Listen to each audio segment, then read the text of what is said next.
Everybody, back with a big show here today. We're going to be talking about the difference between Retatrutide and Ozempic. Is one better than the other? And why Retatrutide is now being referred to in some circles as Ozempic on steroids.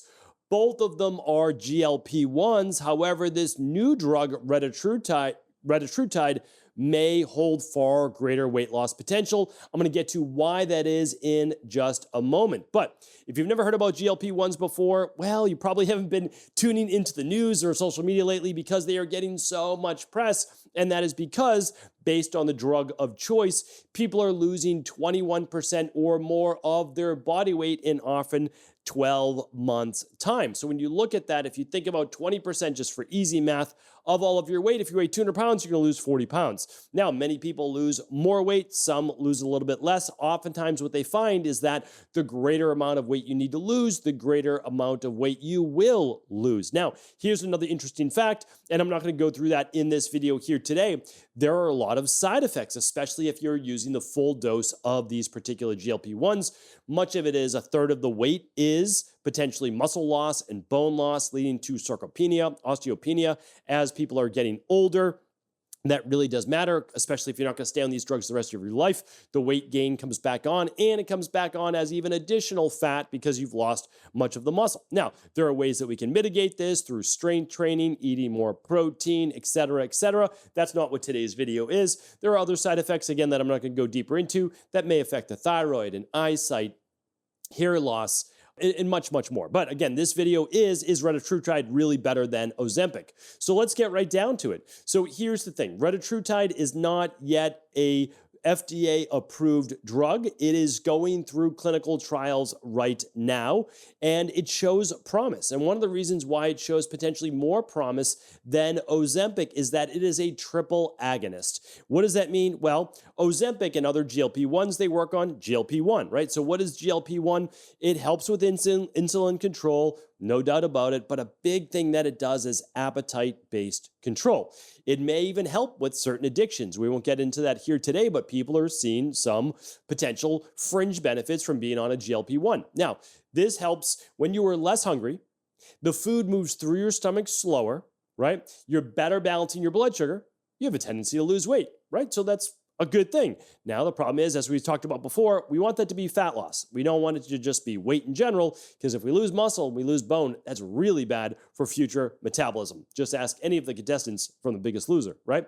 Okay, the second one, though, besides Ozempic, so Retatrutide does the same exact thing as Ozempic. It's a GLP-1. Okay, but it also is a GIP. What does that mean specifically? It is a glucose-dependent insulinotropic polypeptide. And what does this do? Well, it helps better balance insulin levels, insulin sensitivity. So if you are someone with higher levels of blood sugar, typically fasting glucose levels, and potentially higher levels of insulin, because insulin is not able to unlock those cell membranes, get the glucose, the sugar, out of the blood and back into its storage units. We'll talk about that next. Then this is going to help with that. And it helps with overall fat storage and fat breakdown, right? So lipolysis, being able to break down body fat. Or the third and the last part that Retatrutide does over Ozempic is that it helps with glucagon. Why is glucagon important? Glucagon is a peptide hormone produced by the alpha cells in the pancreas in response to low blood sugar, so hypoglycemia, but it does something else. So it's not just about being able to mobilize stored glycogen for fuel, it actually helps to better break down body fat, so lipolysis.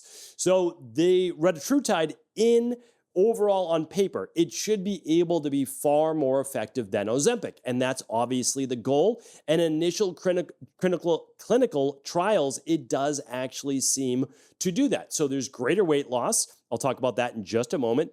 Likely a bigger driver of not only appetite suppression, but better management of insulin levels, and probably better at breaking down and using fat as a fuel source. So no doubt about it, right now, Retatrutide is claiming up to, I've seen 27 to 28% weight loss in a year, which would be greater than the 21% of Ozempic. I do have to say, And when you look deeper at the research, that is a bit of an estimate. That's a bit of an estimate. I'm going to tell you the true number in just a moment. So what are the cons of retatrutide? So for sure, like it seems to be far more powerful than Ozempic, no doubt about it. Okay, so here are the potential cons. One, it's still early. There are initial clinical trials, but it has not gone through the same efficacy-based clinical trials of Ozempic. So that's the first part, right? So there might be greater side effects that we don't know about. I will tell you about a few of the clinical side effects that we've been hearing about and is published. So this isn't just me saying, oh, well, we hear it from clients, because we do hear things from clients, but let me just share with you what's actually published. 18%, this is in the clinical trials, stop retatrutide. Now, that's a higher number than Ozempic, which is about 4%. 18%, though, you'd say, well, that seems like, wow, that's a 400+% greater number. Here's the issue, though. It seems that people who stop retatrutide are not on the higher end of weight loss, meaning they didn't need to lose as much weight in the first place. So I want to be fair, right? So those individuals, maybe it doesn't parse out who stopped for what reason that I can see in the literature. So it could be people that are done. They don't need to go to the higher dosage, or they are starting to see side effects. And maybe it's the people with less weight to lose that are seeing more of the side effects. That remains to be seen. I don't know, so I want to be fair about this. Now, what are some of those side effects why people may be stopping, especially at the higher dosages, right? 34% got diarrhea or loose stool. So that is one of the issues, constipation or loose stool. There were a number of people in this study who got loose stool. It was double the amount of the placebo. Now, again, we can go back and forth. Why did the placebo group get loose stool in the first place? About 13 to 14% did, which is really interesting. I don't know what the placebo group was being given, but fascinating why the placebo group would even get loose stool at all. All right, 21% did stop, though, because of something very interesting. A certain group of people, I mean, it's not small, 2 out of 10, right? They got pain, tingling, or burning of the skin upon touch. If someone else touched their skin, or they got burning, tingling, or pain. That's a real thing. And so those people wanted to drop out.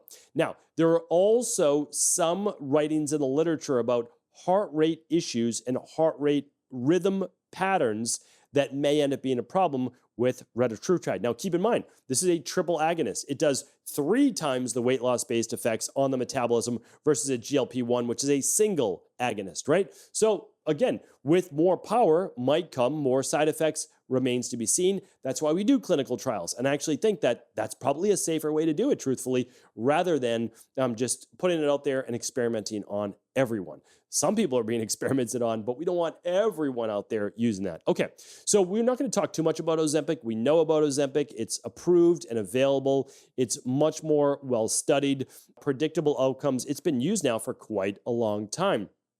Here's the issues. We've spoke about the potential GI distress, the constipation, the backup of stool in the intestines, the slow gastric emptying, the bacterial dysbiosis in the gut, potential-based thyroid issues. Again, I'm not going to say potential cancer issues, but it's been out there and it's in the original lab rat-based studies that it could lead to potential cancer cells in the thyroid. That again is in the literature on packaging. So we could go on and on about that. I'll link up my previous podcast at stephencabral.com/3715 on Ozempic side effects. So now it comes down to, though, which one is better. So how I look at it is this, like really at this moment right now, I talked about before, Ozempic is a true 21% weight loss in about 1 year's time. And we're looking at about a little higher than 28.5%. So I don't know, let's just round up to 29 or so for retatrutide. Now, that's a much larger number. I mean, think about it's not quite 10% more, but that 200-pound person, instead of losing 40 pounds in a year, they might lose almost 60. That's a huge difference, right? Enormous. Here's the thing, though. It is an estimate, and you have to really look into the research to see that that is an estimate if all of those people who started the trial finished with the highest dose. Now, we know that not everybody's going to. At least 2 out of 10 people or so are going to drop out. So that is something to take into consideration. So when we look at what the initial studies actually show, it's about 21% weight loss for Ozempic and somewhere around 23 to 24% for retatrutide. So Right now, what are you getting? At least to our knowledge, at this moment, at the end of March 2026, you're going to get about 2 to 3% more weight loss over the course. It was actually about 68 weeks, so it was even longer than a year, using retatrutide over Ozempic. So is retatrutide more powerful? The answer is yes. It's literally a triple agonist. It works 3 ways, we'll call it like that, 3 ways for weight loss in the body, versus Ozempic working on 1. Right now, what would I recommend if someone was choosing between one or the other? I would still recommend an Ozempic or retatrutide. I know a lot of people disagree with that, and I understand. My oath as a doctor of naturopathy is to first do no harm. First, I'm not going to use either one of these drugs. However, I see the efficacy and I understand it. Who might, again, like I'm not going to use any pharmaceuticals in my practice at all, but I work with a lot of people on pharmaceuticals, whether it's hormone replacement or whatever it might be. And my job is to work with them and help them whatever path they decide to take. And that's great. That's what works for them. And I tell people all the time, if you are not in the overweight BMI category, but the obese category, and you are more than, let's say, 60 to 100 pounds away from your goal weight, if you were to do something like Ozempic for a 6 to 12 month period of time, and you had a long-term plan, like I am going to start strength training 3 times a week, I'm going to increase my protein intake, I'm going to really dial those in, and then once I get too close to where I want my weight loss to be, I'm going to begin to taper off my GLP-1 using more natural-based approaches, well, then that's a real plan. But most people, unfortunately, are not going into it with that plan. And remember, I always talk about, well, when should you reach for pharmaceuticals and life-saving conditions? Okay, well, if you have type 2 diabetes and you're 100 plus pounds overweight, right now that is affecting your life legitimately. And I would love to help those individuals naturally. And I know that we can help them naturally, but not everyone wants to go down that road. A lot of people, I have to say, most people would want to take the once-a-week injection.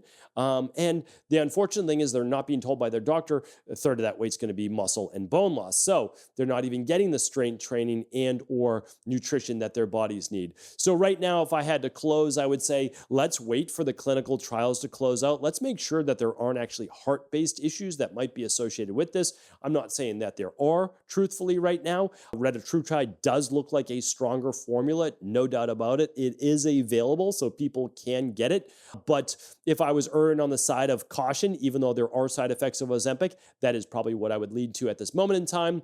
Ask me in 6 to 12 months, that could be a different story. And of course, we'll do a follow-up once all of those clinical trials do play out. But for right now, unless we see different, it really only is a 2 to 3% difference, again, on paper. And so for the increased risk, do you want to take the retatrutide versus Ozempic? I'll let you answer that question and debate it in the comments. Take care, buddy. Have an amazing rest of the day. I'll be back tomorrow with a brand new Cabral Concept.